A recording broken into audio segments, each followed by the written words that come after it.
Allah Akbar subhanallah. Kita tidak mungkin berharap kepada Sang Pencipta kita, lalu kita Allah Akbar. Seperti itulah, cobalah kamu kira kepada Pak Pinca. Kan nggak mungkin kan seperti tadi. Pak, nggak mungkin kan? Jadi pelankan.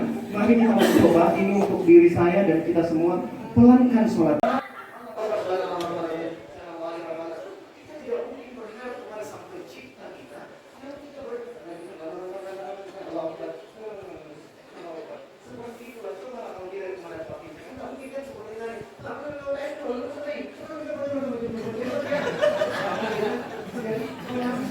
Mari kita coba ini untuk diri saya dan kita semua, pelankan sholat kita, membaca Al-Fatihah step by step. Kemudian paling tidak kita tahu artinya, minimal tahu artinya.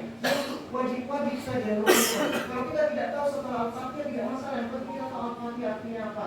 Doa kita boleh berbeda. Ada yang Allahumma baik wa baina, ada Allahumma kabira, ada wajhatu wa jalali dari seterusnya. Ada macam-macam. Tapi jangan sampai kita tidak tahu artinya.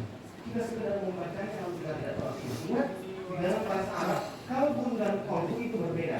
Ketika kita menyebut kalbu, itu artinya anjing. Ketika kita menyebutnya kolbu, itu artinya hati. Jadi hati-hati. Hati-hati sekali Bapak Ibu sekalian. Sampai kita sujud, kita sebut subhanallah. Bukan azim, tapi azim. Jadi sekarang gampang sekali, dunianya dunia teknologi. Kita bisa searching di Google. Baca Bapak, saya sangat senang sekali kemarin bicara sama Pak Pinca. Begini, kalau ada apa-apa, Bapak selalu cari teorinya.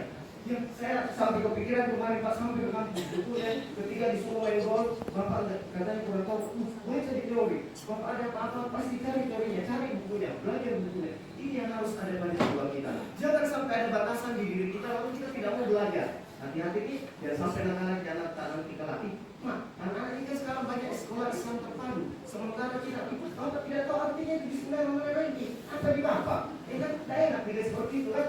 Jadi jangan sampai kita tidak tahu makna apa yang kita baca pada saat kita sholat. Minimal itu dulu. Minimal yang subhanallahil azim. Itu artinya maksudnya Allah yang maha besar. Ya, minimal itu.